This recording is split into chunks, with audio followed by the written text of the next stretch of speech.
Everything that men have written about women should be viewed with suspicion because they are both judge and party. I'm ahead of the curve, also known as James Bergman, and in today's book review I will be discussing Simone De Beauvoir's 1949 The Second Sex. Beauvoir was a French existentialist philosopher, writer and social activist, and of course a feminist. Drawing on anthropology, biology and anthropology, Simone de Beauvoir essentially uses as many fields of understanding that she possibly can in order to come to the conclusions that she makes. And that is a testament, and well, it almost looks like the testament to the quality of the writing within the piece.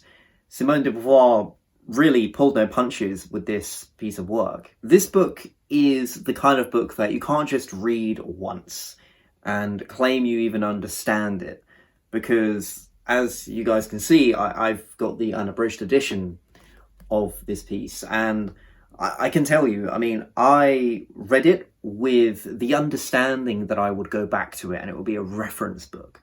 Because if anything, this is not a light read. This is not something that you will, as I said, understand on the first wave. This is something to be revised, to be heavily and deeply contemplated.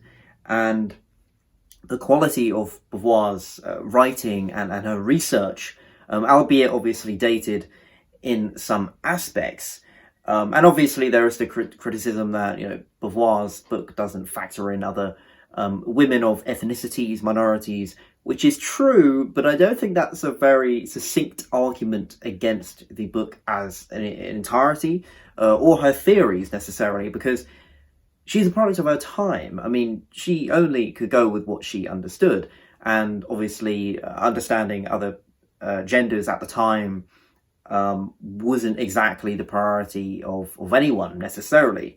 And so we have to cut people some slack. I mean, yeah, sure, she did include the black woman, the Hispanic, for example, but for all intents and purposes, we can't really blame her for doing that, because at least now we have that advanced understanding and people can build upon her work and then include the minorities that she missed out in this book in the modern age.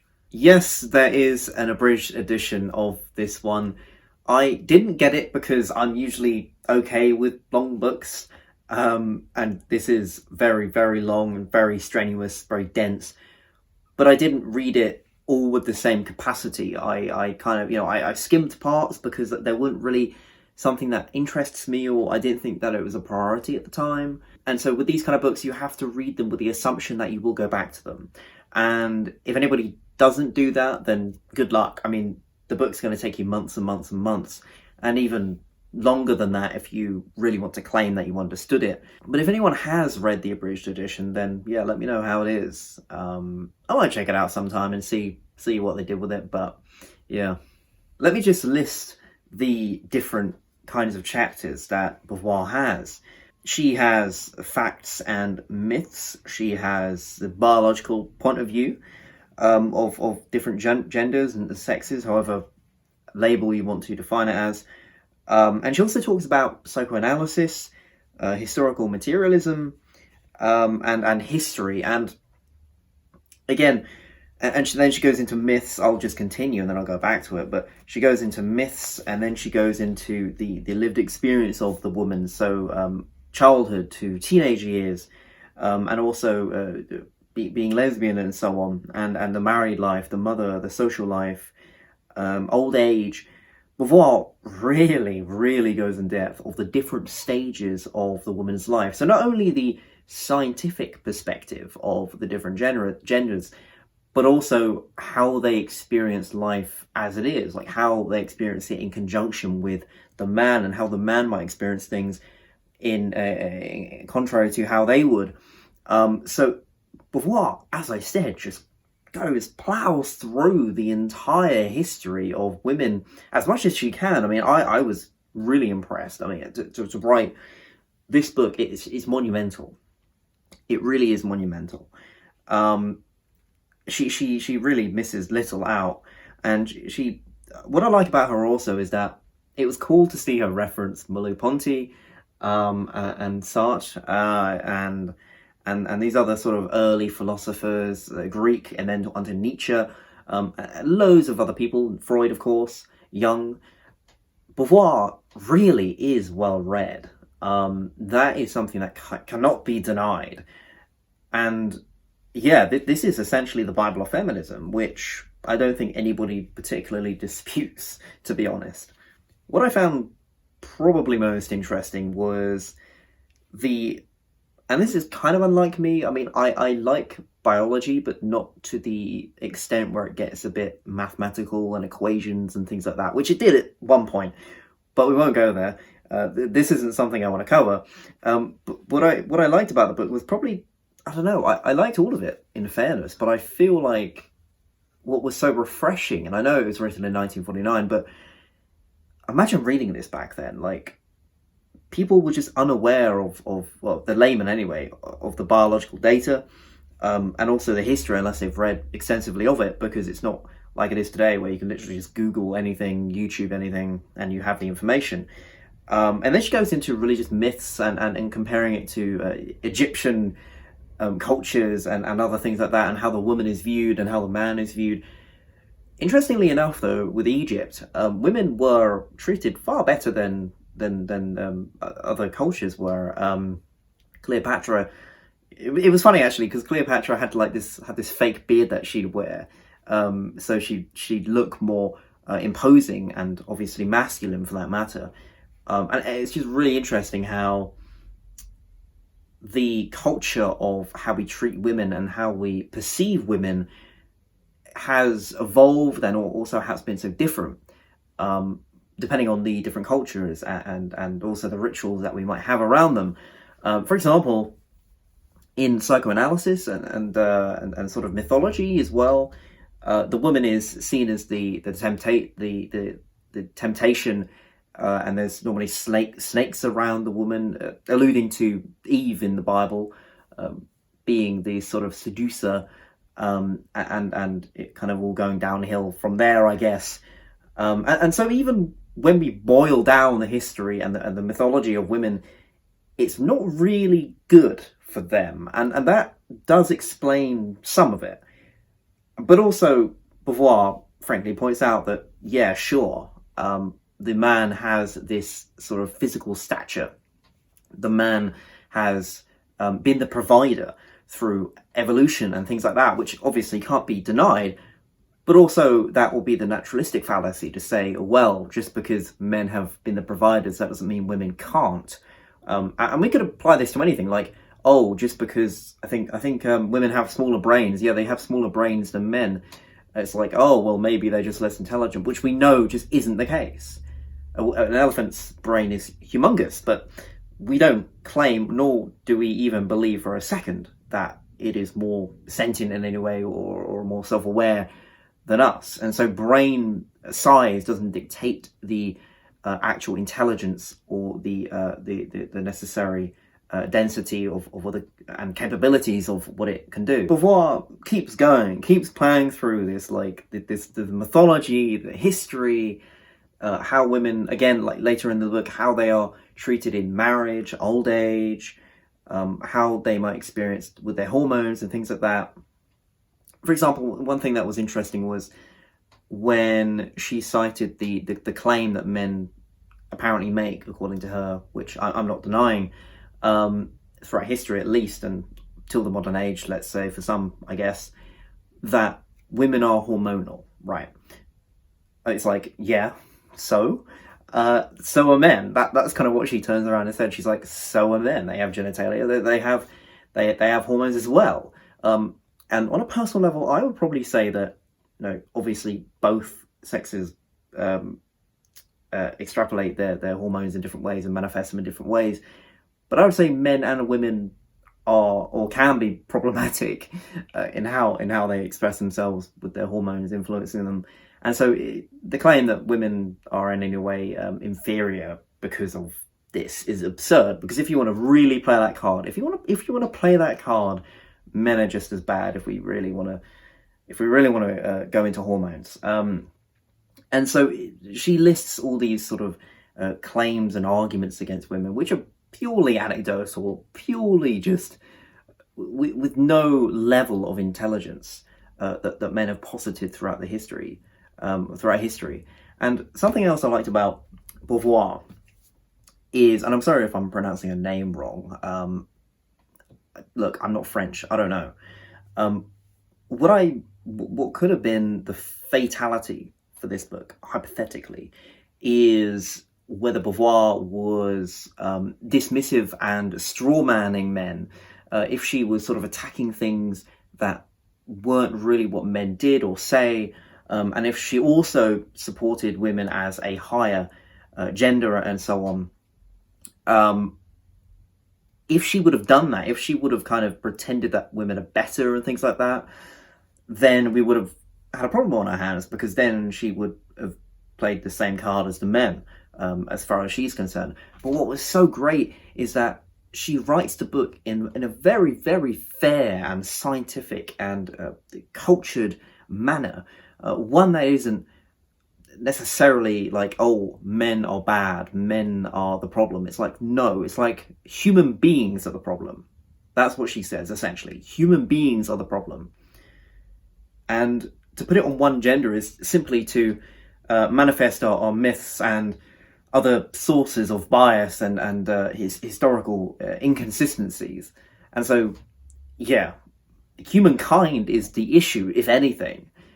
The sexes are, if anything, closer than we think. It's only through culture that we, because, for example, you could cite the Scandinavian countries, right, with their experiments, like, oh well, giving men and women equal opportunity, equality, and seeing what jobs they have, seeing what professions they have, seeing what they do with their time. And the answer to that is obviously that, well, not obviously unless you know the study, but it's essentially that the women, the majority of the women still choose to go into roles that they otherwise would have been stereotyped into doing. Let's say in a different situation, let's say in the UK. And so women tend to do the more social roles, whereas the men tend to do the less social roles, generally speaking. And the one thing that I picked up from this book in regard to that study, which I've heard about a lot, I mean, Jordan Peterson's talked about it a few times. The thing that I found is that we really shouldn't be so black and white about it, because the reason why, and Beauvoir indirectly explains this in the piece, the reason why they assign themselves to the particular roles that they do, if they're given the chance, is not necessarily biology, but it's what happened before they made that choice. Like, these participants might be 20, they might be 30, but we have to think about what roles they've been assigned to before the study. If they've always been taught that women should be social and that they should always do these kind of jobs, then why is it a surprise that they then go to do these roles thinking that it is then their choice, right? Because as far as they are concerned, from an early age, a developmental stage, the brain is disposed to hearing, oh well, yeah, you've got to serve the man in the relationship, or it's more womanly or something like that. Even if you were a dissident woman, it's very hard to break out of the glue that you've been binded with from an early age.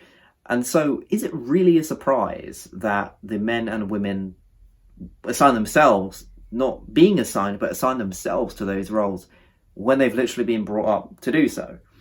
And so that's my criticism of the study, or the number of studies perhaps, with the Scandinavian countries, and letting men and women choose the jobs they want with equal opportunity. It's not so easy as like, oh well, they're biologically assigned to these jobs, therefore, again, it's a naturalistic fallacy again, like, oh, they should do these jobs, which this whole debate has got far more advanced than this. I mean, we are talking before all these times, where we understand now that regardless, equal opportunity is a good idea. But obviously, at the time of Beauvoir saying this, it must have been revolutionary for a woman to pick up this book and read it and be like, huh, damn. and also for a guy as well. And the thing about this book as well that I want to point out is that, like, and it goes back to the previous point that I was saying, which is, you can read this book as a man or a woman. If anything, I think reading it as a man is even more useful, maybe, than reading it as a woman. Because if you're a woman, then a lot of this might be, well, yeah, I mean, surely the biological side to it, the social side of it will be very familiar. But a man reading this, a guy reading this, I think this is really an important book to read if you're a man. Because it really helps you to understand the other side. Well, Beauvoir even says the woman is asserted to be the other, and the man is to be the sort of the man. And what's also interesting is she points out in the biological section that women have been regarded historically and even defined by their biology. There is historically more binded to being a man than there is to a woman. The woman would have had a set sort of life a layout, whereas the man would have a more complex and more options than the woman historically. So look, as you can tell, there's a lot here, and I know this isn't necessarily a very well formatted video, but to be honest with you, if I made it that way, then it would have to be a series. Like, the book is just that complex that it's hard, because you can only speak in generalities like I am right now. But the reason why I didn't just do a written review of this is because I think it's a really, really important book. And I just wanted to not only talk about it myself with you guys and see what you think as well, but also to advise it to anyone. I mean, men, maybe specifically, to any guys who haven't read the piece. And I think it's just really, really important that we understand each other. I mean, is it really a surprise? I study philosophy and I'm working as an assistant psychologist. I think people should understand people better. Yeah, I mean, that would help us quite a lot if we put in the effort to understand other people, and not only other people but ourselves. So I think this is the kind of book that, yeah, sure, it's not going to be an easy read. Yeah, sure, it's very dense. Yeah, sure, it's going to be tough to get through. But I think it's maybe an obligation to just check it out. Like, it's pretty important. It's monumental, I would even say. And I did rate it 5 stars on Goodreads, because there's just, to write a book like this, there's just like, it's just a profound piece of work. It's just a profound collection of concepts, ideas, and it stems from all different disciplines: anthropology, psychology, philosophy, religion, mythology, history. I could go on. Beauvoir really, really impressed me with this book, and I really want to read more from her now. I thought she was just brilliant, and her writing style was actually quite engaging as well, even though it was very dense, of course. But yeah, that's about all I want to say. Just check out the book. I would personally view it as an obligation. There's also the abridged edition, which I've mentioned. So if you've read that one, then yeah, let me know what you think. And if you've obviously read this one, please let me know what you think as well. All right, guys. Cheers. I'll see you in the next video.